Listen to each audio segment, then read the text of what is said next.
E a gente vai falar aqui, encerrando o nosso Novembro Azul, um pouco mais especificamente com os homens, mas a palavra de Deus, ela tem suas particularidades para todos nós, independente se somos homens ou mulheres, se somos novos, se somos velhos, se estamos aqui hoje, ou se nós estamos em casa assistindo, se vamos ver esse vídeo em outro momento, Deus, Ele age da maneira que Ele quer, a sua palavra, ela nunca volta vazia, amém?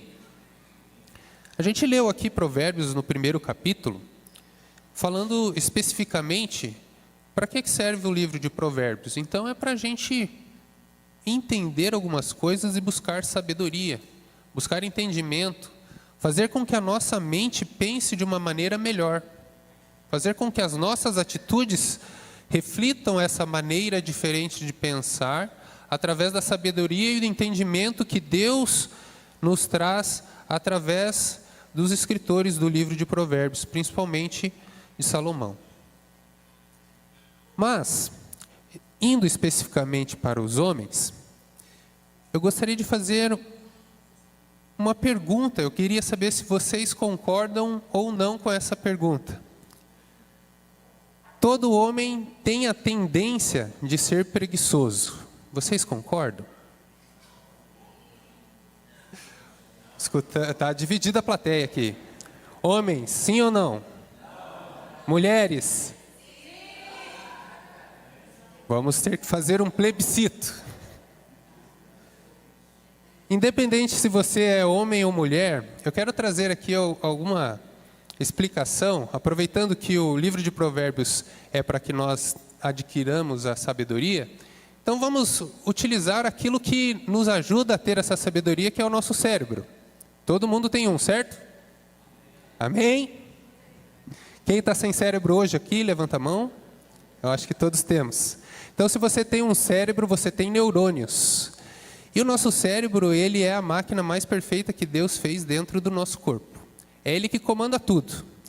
Ele é tão bom assim como máquina, como algo que processa a informação.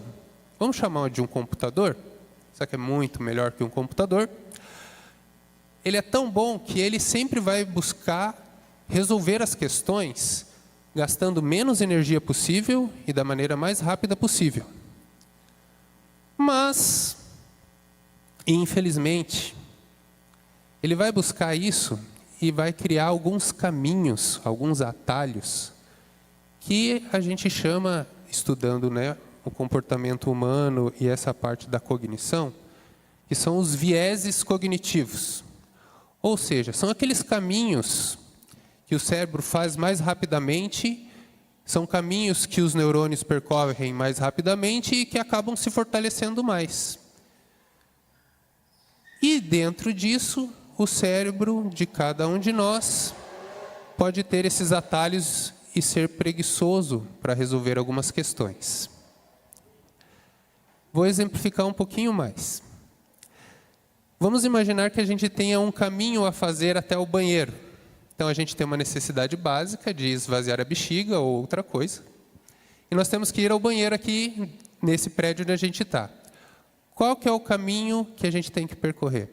A gente tem que sair por uma das portas e ir até o banheiro resolver a situação, certo? Você que está aqui, ou você que está vendo, e para você que não está vendo, mas está ouvindo, bem próximo de mim, à minha direita, tem uma porta que deve estar a uns 2,5 metros, 3 metros.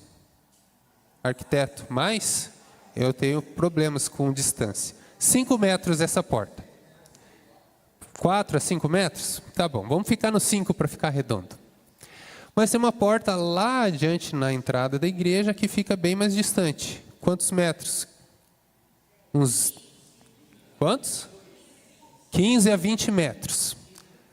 Se eu estou precisando resolver a situação da minha bexiga que está cheia, qual porta que eu aqui vou escolher?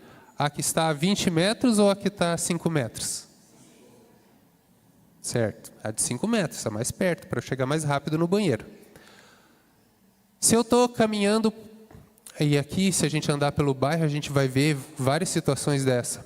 Pela rua, pela calçada. E a gente vê que a gente tem que passar por um caminho e tem um gramado. Você olha aquele gramado verdinho, verdinho, e de repente no meio tem um rastro assim marrom só de terra. O que é aquilo ali?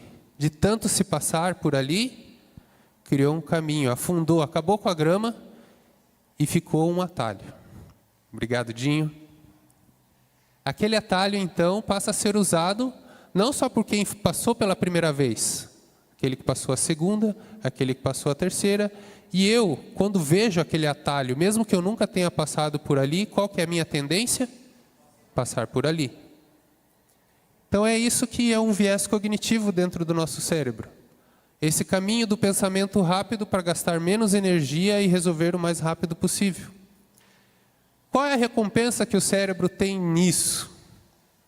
A gente tem aí algumas substâncias dentro do nosso organismo, que são naturais do organismo e que são produzidas. E que nos trazem alegria, nos trazem satisfação, nos trazem prazer, nos trazem aquela sensação de relaxamento. E as três principais são a endorfina, a dopamina e serotonina. O pessoal aí está muito esperto. Endorfina, serotonina e a dopamina. E existem formas de chegar nisso. Esses três são responsáveis por deixar a gente animado, por deixar a gente feliz, por nos dar motivação, por nos dar satisfação em concluir uma tarefa ou até mesmo para iniciar uma tarefa. Mas eu posso fazer isso de maneira natural ou utilizar alguma substância externa do meu corpo para produzir essa endorfina ou alguma outra dessas três. E o que você acha que é mais fácil? Uma das maneiras que a gente tem é praticando exercícios. Fazendo um parênteses, eu vinha há anos só sentado, tanto que ficar em pé para mim doía os calcanhares, porque eu não tinha mais o costume de ficar muito tempo em pé. E eu comecei, de raiva, fazer um exercício físico. Eu fui o primeiro dia sofrendo, o segundo dia morrendo, o terceiro dia com mais raiva, o quarto dia com vontade de desistir, no quinto dia queria parar. Demora criar um novo hábito, demora que aquela atividade física produza naturalmente essa endorfina no nosso corpo para que a gente sinta essa satisfação, esse bem-estar. Já faz mais de 2 meses que eu venho fazendo com regularidade, a princípio por raiva, porque eu não aguentava mais não fazer nada, e usei a raiva como minha motivação pessoal. Não sei qual é a sua forma de se motivar, mas eu usei isso para me estimular e resolver essa questão, sair do sedentarismo. Depois de um tempo, eu escutei da minha esposa, Thaís, assim: você é outro depois que começou a fazer exercício. O humor mudou, a disposição mudou. Não me dói as costas de eu carregar meu filho, que já está com mais de 8 quilos. Né, João Augusto?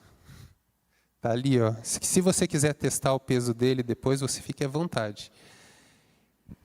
Imagine ele se esperneando e você tentando fazer ele dormir de madrugada, cansado e as costas doendo. Eu fiquei não com raiva dele, mas com raiva de sentir dor.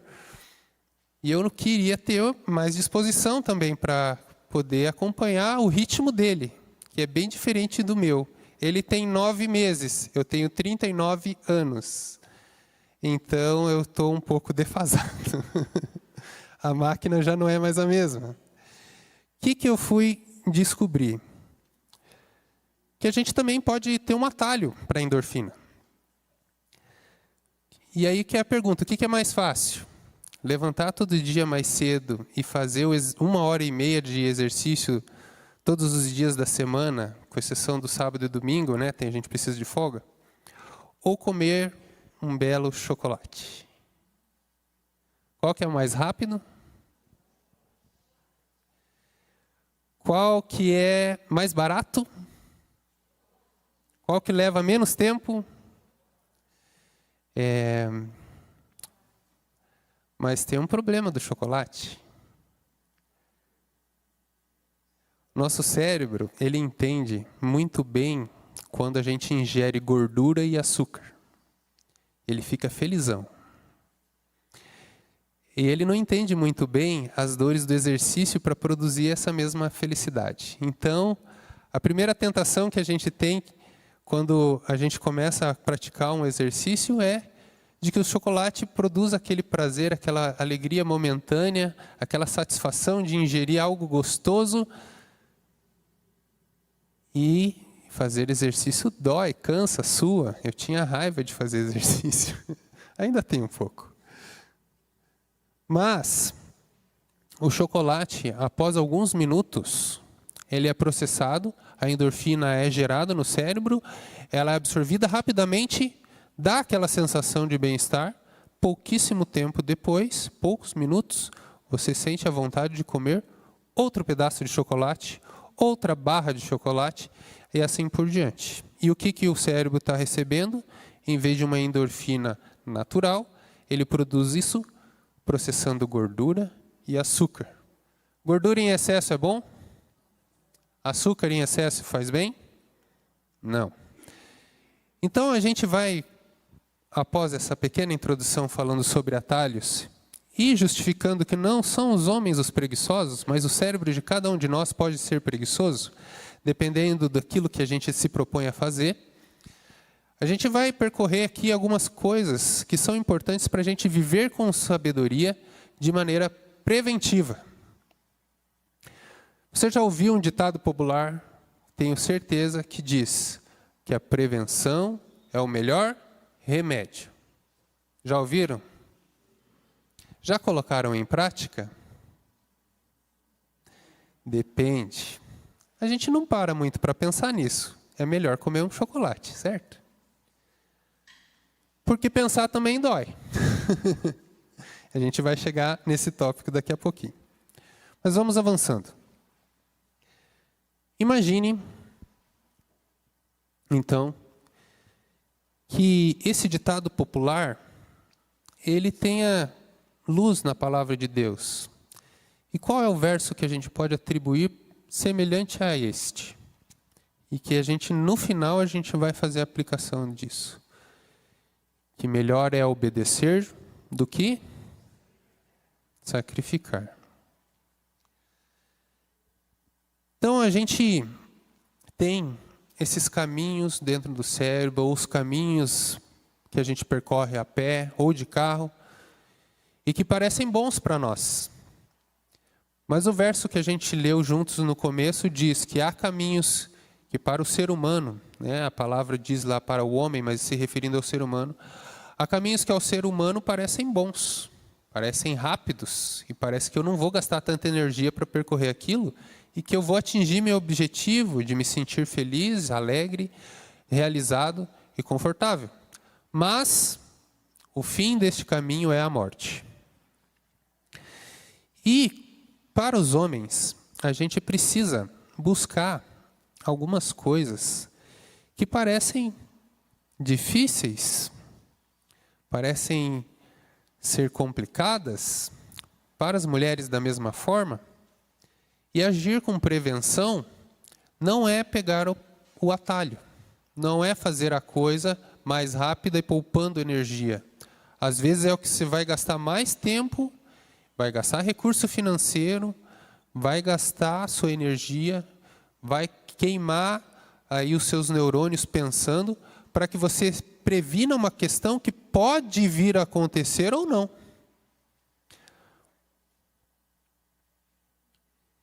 E a primeira coisa que a gente tem que vencer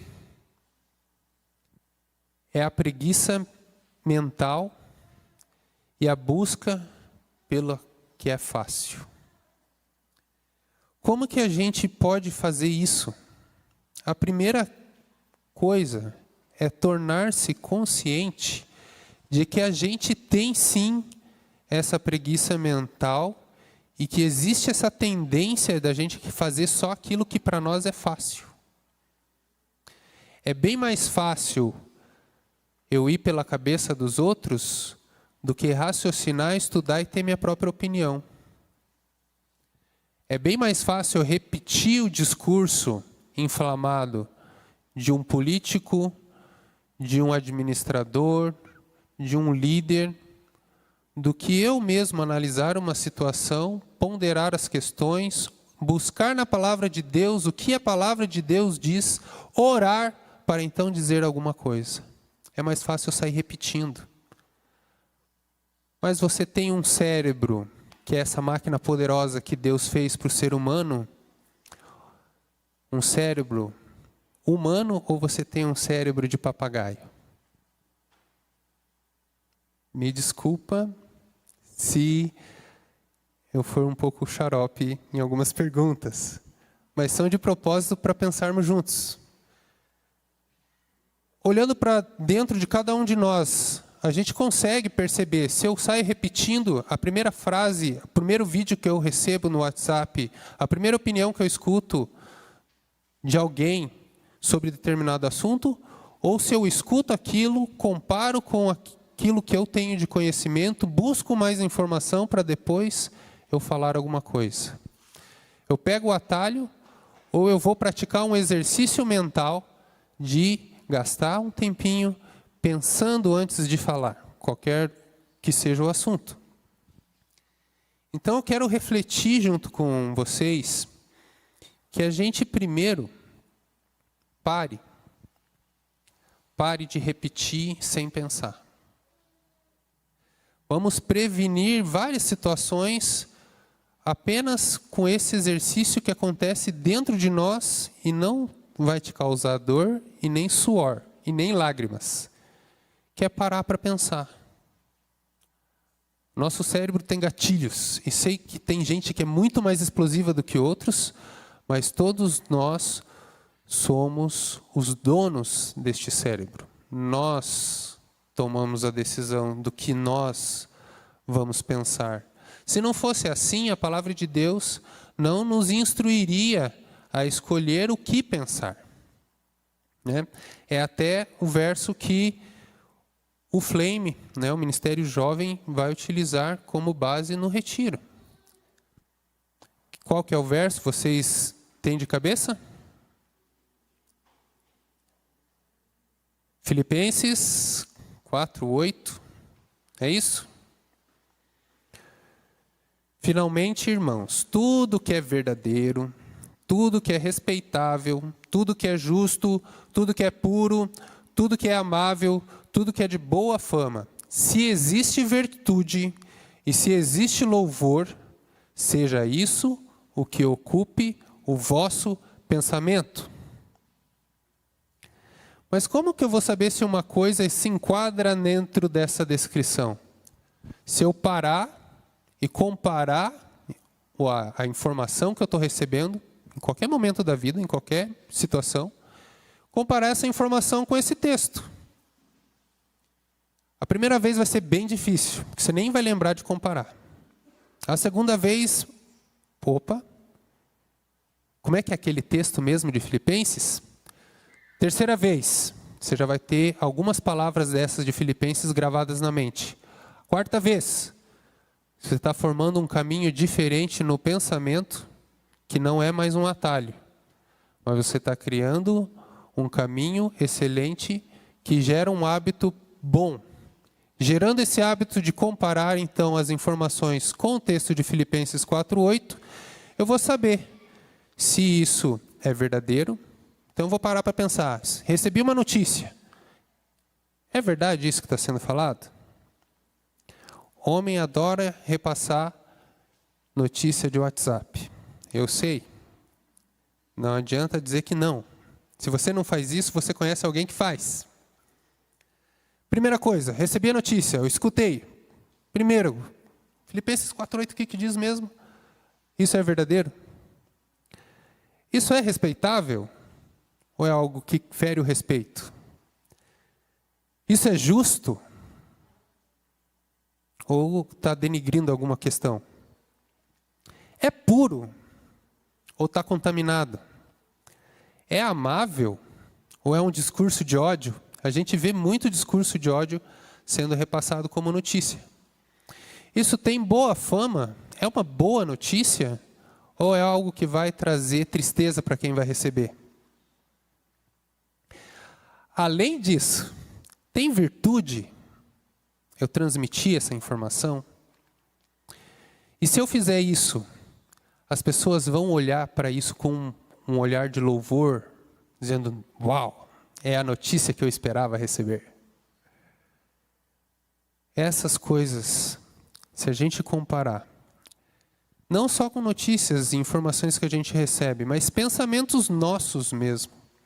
Se a gente começar a fazer esse exercício de comparação, a gente vai fugir então da preguiça mental, de buscar aquilo que é mais fácil, e a gente vai começar a tomar as nossas próprias ações baseadas naquilo que nós paramos para pensar, comparamos com a palavra de Deus, e melhor ainda, se você tem que tomar uma decisão em cima disso, ore, pergunte para o Senhor, o que eu faço? É para a direita? É para a esquerda? É para eu ir pela porta que está mais perto ou para ir pela porta que está mais longe?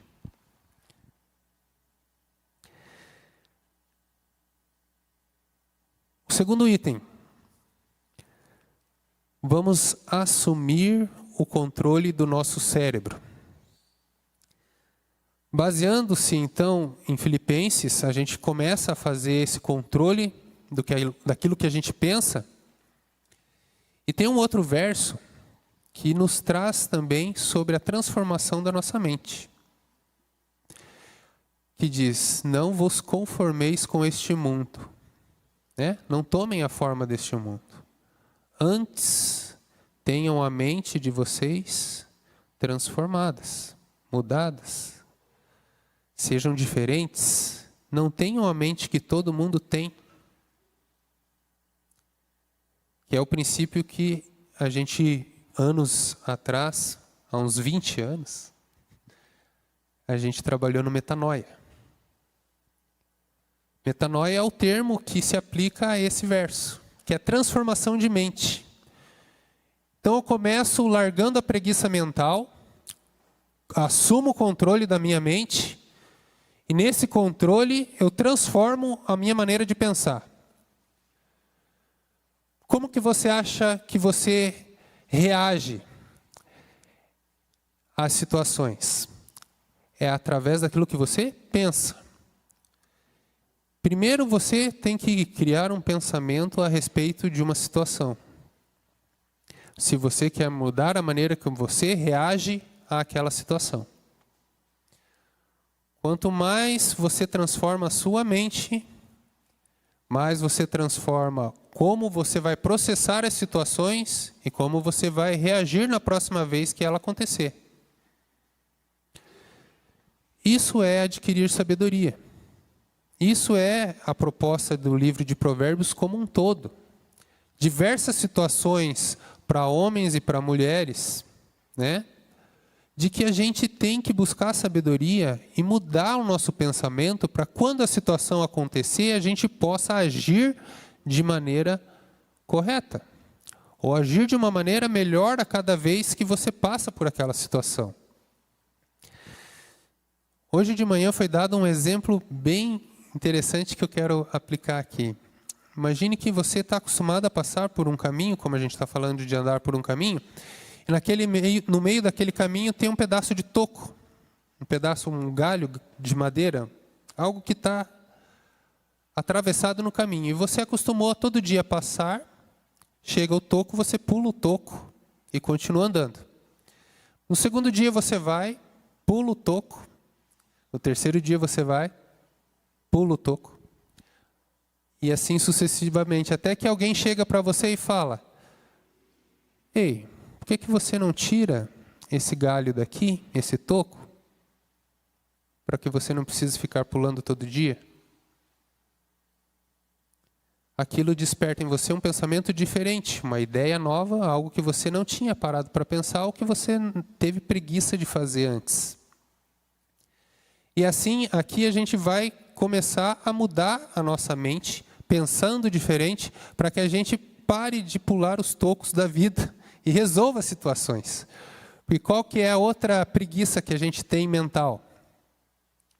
Em vez da gente resolver um problema de frente, a gente finge que ele não existe. é mais fácil tentar esquecer. Então eu quero propor para você fazer um exercício agora.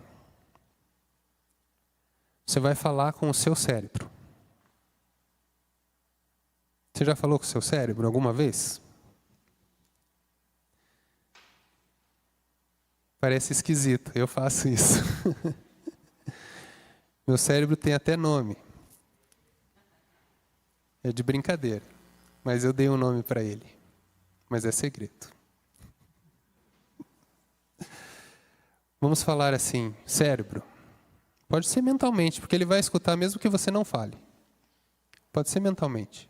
Cérebro. Se quiser fechar o olhinho para se concentrar. Cérebro, eu estou assumindo o controle. Mas eu falei só uma vez. Ele daqui a pouco vai esquecer. Então você pode repetir? Cérebro, eu estou assumindo o controle. Vamos falar agora em voz alta para você ter a sua própria audição? 1, 2, 3 e... Cérebro, eu estou assumindo o controle. Cérebro, eu estou assumindo o controle. Gente, parece bobagem. Mas é o que a palavra de Deus está nos orientando a controlar os nossos pensamentos. E eles são produzidos no nosso cérebro. Dentro das instruções de Provérbios, uma das instruções, ela vai falar para a gente guardar o nosso coração, né? Ele vai falar, num dos versos de Provérbios, fala, guarda o teu coração, porque dele procedem os caminhos da vida.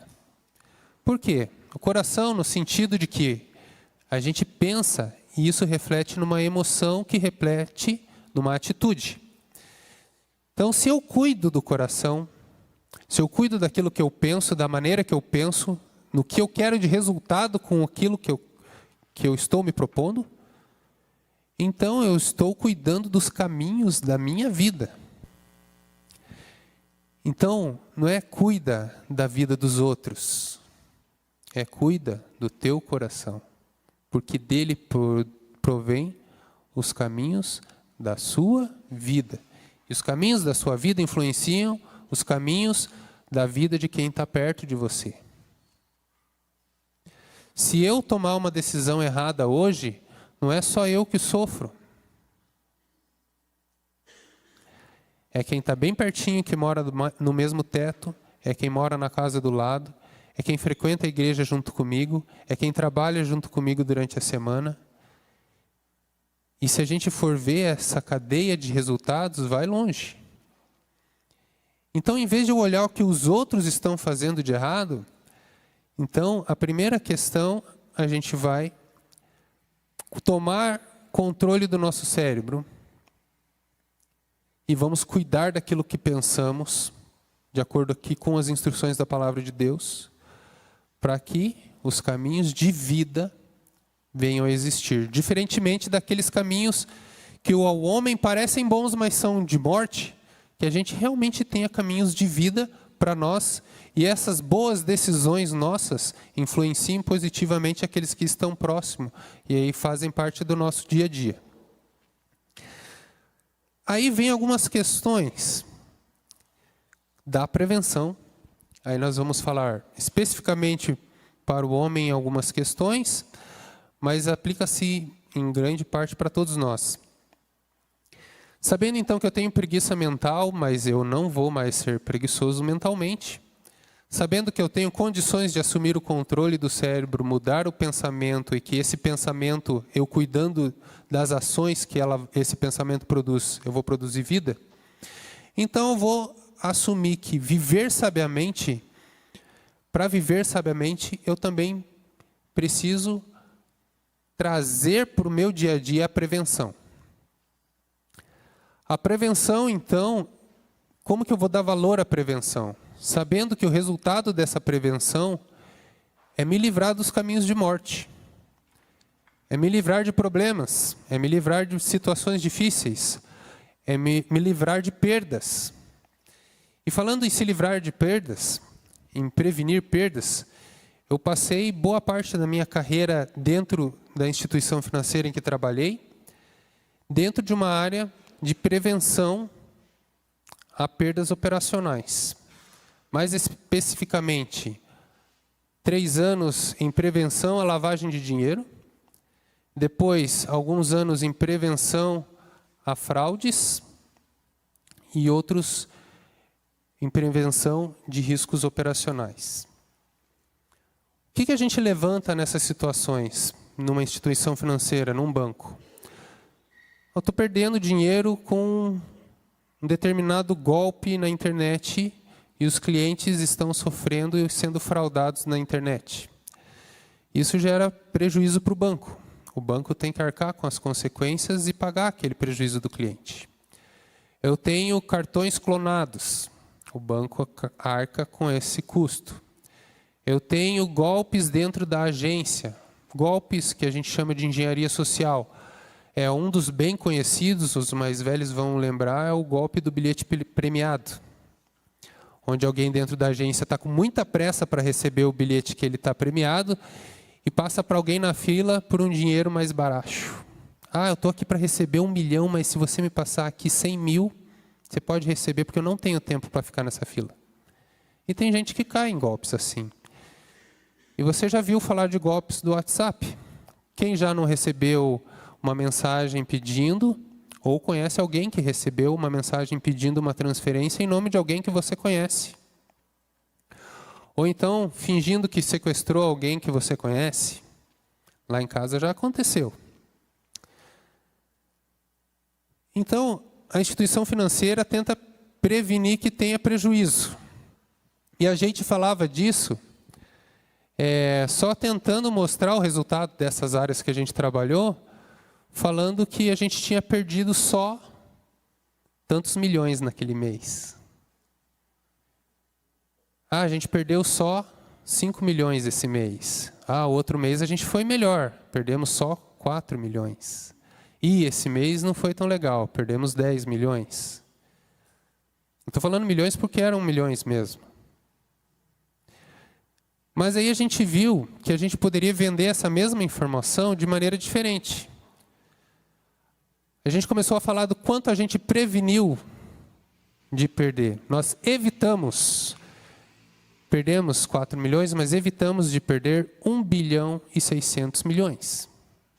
Porque as ações de prevenção evitaram que fraudes acontecessem, assaltos à agência acontecessem, outras situações desses riscos que eu mencionei acontecessem. Então, em vez de eu olhar para essa atitude de prevenção que eu tenho que ter na minha vida, só como algo que eu posso vir a perder, perder menos possível, é o quanto eu posso evitar e o quanto de benefício isso traz, sendo preventivo. Então, tem 4 coisas que eu quero que a gente aprenda juntos a prevenir.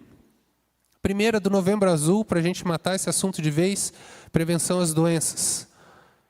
E aí eu até brinquei com Isaías, que essa mensagem era para dar um toque nos homens. Os homens vão entender. Façam os seus exames, homens. Homens detestam ir em médico. E esse do Novembro Azul, ninguém é afim de fazer, mas não fique pensando nisso. Você está prevenindo de que você tenha uma situação de sofrimento que tua família vai sofrer junto, não só você, cara.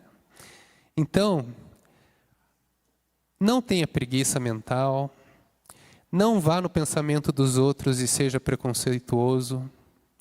Faça o seu exame. O médico vai te fazer um grande favor.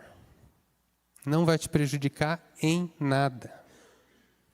Eu tenho 39 anos, por mais alguns meses eu ainda estou livre, né? Que é a partir dos 40. Mas brincadeiras à parte, não tem nenhum exame que seja prejudicial para quando a gente precisa cuidar da nossa saúde. A gente faz o exame preventivo, os homens, geralmente a partir dos 40 anos. E mulher, ela faz o preventivo desde a primeira menstruação.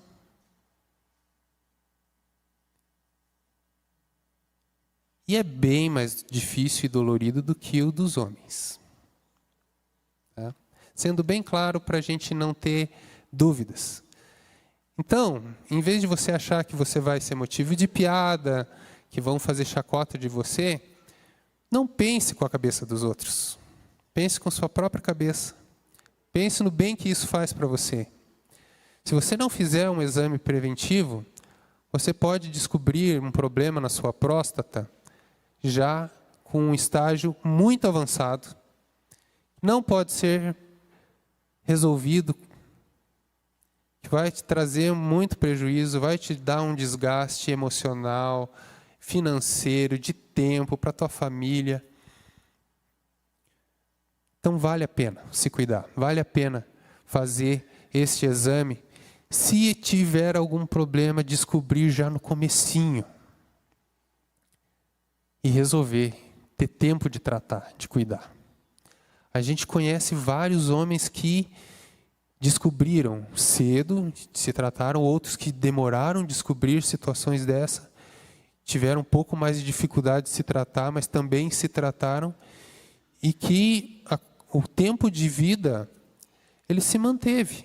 Então, em vez de eu descobrir o problema e já pensar em que eu vou morrer, não, eu vou tratar, eu vou cuidar. Eu sei que é um pouco de dilema falar sobre o câncer de próstata. Mas a gente tem que ter esse cuidado. E o bem é para você e para sua família e para todos nós que te conhecemos. Porque a gente quer passar a maior parte da vida juntos. Amém? Com saúde e com alegria. Então vamos nos cuidar. Tá? A saúde, então, além do exame de próstata, de você ir fazer o exame preventivo, você também vai fazer outros exames ou vai ter outras atitudes de prevenção para a saúde. Falei de gordura e açúcar. Então, não vamos consumir tanto aquela gordurinha gostosa da picanha. Eu sei que muita gente gosta mais da gordura do que da carne. Eu sou um desses. Então, eu tenho que me prevenir. Eu sei que você também gosta, então você também tem que se prevenir de comer tanta gordura, porque isso vai na nossa corrente sanguínea e causa um outro tipo de problema, que às vezes é silencioso. E quando a gente descobre, a gente está tendo um infarto. Ou a gente está tendo ali um problema vascular, né? Tendo um derrame. São problemas que parecem bobos, né? Parar de comer a gordura da picanha ou de qualquer outro tipo de alimento rico em gordura, inclusive a margarina, não comer margarina em excesso. Esses pequenos cuidados do dia a dia não doem, não vão te fazer suar. É uma decisão que você toma junto com o seu cérebro e você manda no seu cérebro. Prática de exercício, educação alimentar, comer mais fibras, alimentar-se melhor mais vezes ao dia, não passar longos períodos de jejum, né, sem comer. Eu tenho esse problema porque às vezes eu estou com a cabeça tão enfiada no que eu estou fazendo que eu não paro para comer. Eu esqueço de tomar água, eu não levanto para ir no banheiro e passo o almoço batido. Tenho que ser mais preventivo nisso se eu quero ser saudável. Minha esposa tem me ajudado com isso. Outra questão é ser preventivo em acidentes, né? A gente tem um dos índices mais altos de morte por acidentes no trânsito do que qualquer outro tipo de morte por outras causas. Então, os números de morte ou de acidentes no trânsito são muito maiores do que de outras causas de morte. O que a gente pode fazer? Prevenir. Prevenir acidentes. E isso começa na maneira em que a gente pensa o trânsito. Como que eu vou dirigir? Como que eu vou me comportar se alguém fechar o meu carro quando eu estou dirigindo? Como eu vou me comportar se eu estou atrasado? Eu vou acelerar o máximo que eu puder, ficar com muita pressa, ou vou conseguir me controlar e evitar acidentes? Tomei um remédio que me deixa zonzo. Eu vou sair com o carro? Parece bobagem, mas tem remédio que vem escrito na bula e não é por acaso. Se tomar esse remédio, não conduza veículos. Então, tenta ao máximo seguir essas atitudes de prevenção. Sei que não é muito o nosso caso, mas pode acontecer entre nós ou com alguém que você conhece. Consumo de bebida alcoólica e direção. Não é nem uma questão religiosa, é uma questão lógica, gente. Beber e dirigir é uma carta que você está assinando dizendo, tudo bem se eu morrer hoje. Ou tudo bem se eu bater o carro e matar alguém. E a gente conhece várias histórias e nos jornais a gente vê várias notícias sobre esse tipo de situação. Mas tem outros acidentes também que a gente pode evitar dentro de casa. Agora, com o João Augusto, de 9 meses, querendo começar a engatinhar e já ensaiando alguns passos, eu tenho que prevenir que ele caia e bata a cabeça numa quina. Tem que prevenir acidente dentro de casa. Se eu tenho um tapete na porta que escorrega toda vez que eu entro dentro de casa, troca o tapete, coloca um que não escorrega. Você pensa que não, mas a queda dentro de casa pode matar alguém da sua família ou você. Estou falando bem claro assim para a gente não deixar nas entrelinhas as coisas. Para ser direto ao ponto. Não foi o caso de escorregão, mas houve na família da Thaís, um tio dela na semana anterior teve um AVC e na queda bateu a cabeça, traumatismo craniano e veio a óbito. Então, um acidente dentro de casa. Tem um outro um pastor próximo de nós, da nossa família também, que teve um acidente dentro de casa. Escorregou dentro do banheiro, bateu a cabeça e veio a óbito. Prevenir acidentes não é só no trânsito. Prevenir acidentes dentro de casa. Prevenir acidentes com faca, com artefatos cortantes. Eu sei que ninguém tem arma em casa aqui, mas se alguém tiver uma arma em casa, e se puder, se quiser, e se Deus te iluminar, se livre dela. Mas ter uma arma em casa é muito, vamos dizer assim, é uma outra carta que você assina, dizendo que você acha que tudo bem se alguém usar aquela arma e por acidente matar alguém. Tá? Então, vamos ter a sabedoria da prevenção nisso.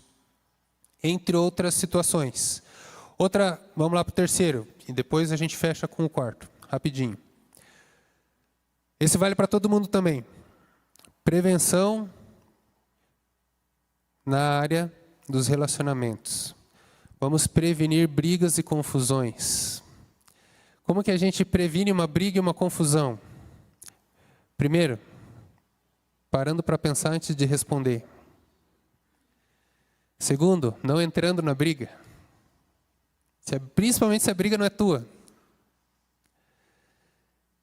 A gente pode prevenir muita coisa, porque de uma briga, de uma confusão, pode ser só um bate-boca, pode ser uma inimizade, mas pode ser um divórcio, pode ser alguém sair de casa, pode ser alguém matar alguém. Você já não viu torcida de futebol brigando? E que o fim desse caminho, que aos homens parece bom torcer dessa forma, não foi a morte? Até a forma como você torce para o teu time tem que ser preventiva. Porque às vezes você defender o teu time de futebol, se você defender da maneira errada, pode gerar confusão e problemas maiores. O João Augusto está confirmando com o choro dele lá atrás. Então, vamos prevenir que a gente desfaça amizades, desfaça casamentos, desfaça relacionamentos, desfaça as sociedades. Vamos prevenir que a gente gere outros problemas dentro da nossa sociedade, dentro do nosso convívio, cuidando dos relacionamentos. E a última prevenção que a gente vai encerrar é que a gente pode prevenir o pecado. Como a gente está falando diretamente com os homens em primeiro momento, então aquele pecadinho que você vem escondendo, que ninguém sabe, vamos prevenir. E Provérbios fala várias coisas bem interessantes a respeito disso. Principalmente na área de relacionamentos com mulheres. Salomão, ele tinha várias mulheres. Mas ele sabia que você se relacionar fora do casamento dá problema. E num dos versos lá, pelo capítulo 4, capítulo 6, que ele vai falar da mulher casada e da prostituta. Então a mulher casada ele chama de mulher adúltera, porque ela é casada, mas ela fica olhando para você e fica te dando piscadinhas. Então ele fala para você fugir desse tipo de situação, para você nem sequer cruzar o olhar com uma mulher que tem esse tipo de atitude. Mas o nosso cérebro, ele gosta de buscar o prazer rapidinho. Então lembre-se primeiro que você controla o teu cérebro. Mesmo que você ache que é um instinto do homem, você tem o poder de controlar isso e mudar o seu pensamento. Então, em vez de o homem achar gostosinho ser paquerado, você que é casado, ou se você é solteiro, tenha discernimento, à luz da palavra de Deus. Aquela olhadinha demorada, aos olhos dos homens, o caminho parece bom, mas o fim deles é a morte. Pode ser tua morte espiritual, que só você vai sentir, talvez. Pode ser a morte do teu casamento.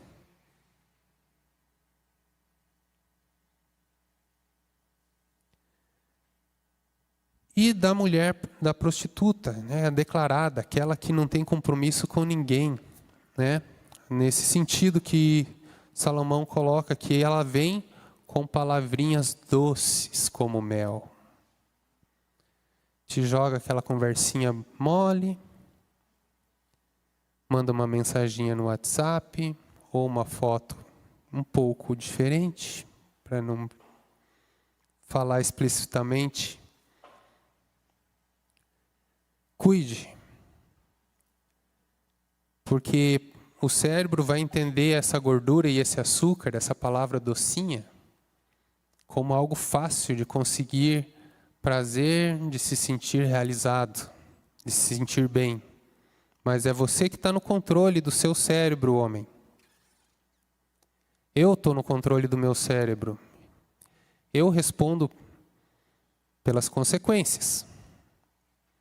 Vamos ser preventivos nisso.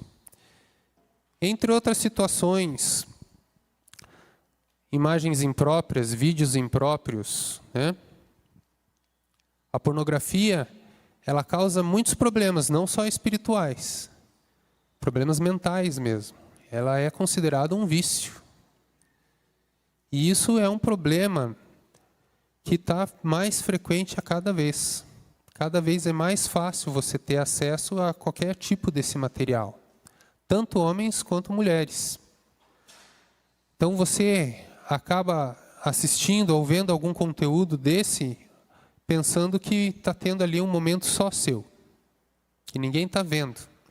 E nem levando em consideração a parte espiritual, que Deus está vendo. Mas o prejuízo para a sua mente, para o seu corpo, ele pode se estender. Pode se estender para a tua mente, para o teu corpo, em você ter problemas de relacionamento com a sua esposa, com o seu marido. Porque as coisas na telinha são diferentes do que dentro do seu casamento. Temos que ser claros quanto a isso. E a prevenção, como a gente falou, é o melhor remédio. Como a palavra de Deus diz, obedecer é melhor do que sacrificar. Entre outras situações de pecado, destaquei esses, mas outros pecados a gente também tem que prevenir. Eu sei que eu tenho que guardar os 10 mandamentos. E são 10 os mandamentos, não são 9. Mas tem algumas oportunidades que aparecem na vida me tentando a fazer algo que vá ferir um desses mandamentos. Eu posso prevenir isso obedecendo, ou eu vou ter que me sacrificar depois, porque eu desobedeci e não fui preventivo e feri um desses mandamentos. E como que então a gente vai ser sábio na prevenção? Como conclusão. Primeiro, tendo a consciência de que as consequências são reais e que ninguém está isento dessas consequências. Ninguém é um super-homem e ninguém é uma super-mulher que vai se isentar nessa vida ou na futura das consequências de não ser preventivo. Mas eu posso tomar a decisão hoje de controlar a minha mente e de me prevenir na saúde, nos relacionamentos e contra o pecado. Sabendo disso, saiba que prevenção é um sinal de sabedoria. E o desafio que eu quero colocar para os homens, mulheres, sintam-se à vontade de cumprir com esse desafio também, é pegar o livro de Provérbios. Não é um livro difícil de ler. Já vou explicar o desafio. Daqui a alguns dias, nós vamos começar o mês de dezembro, certo? E que tal você prevenir o seu mês, prevenir o ano de 2024, sendo preventivo e se preparando no mês de dezembro. O mês de dezembro tem 31 dias. O livro de Provérbios tem 31 capítulos. Que tal a gente começar dia 1º de dezembro, o primeiro capítulo de Provérbios, no dia 2, o segundo capítulo de Provérbios, 3, o terceiro, até o 31º dia, no dia 31, para fechar esse ano se preparando para o próximo ano ser diferente. Vocês aceitam esse desafio, homens? Amém? Mulheres querem fazer esse desafio?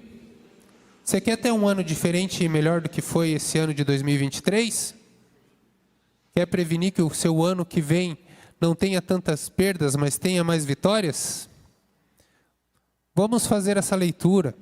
E se você se sentir à vontade de compartilhar nas suas redes sociais, quando fizer a leitura, compartilhar nos seus grupos de WhatsApp, compartilhe que você está fazendo a leitura, qual o capítulo, se quiser colocar um trecho, aquilo que chamou mais a sua atenção, e motive outras pessoas a esse exercício no mês de dezembro. Cada dia de dezembro, um capítulo do livro de Provérbios.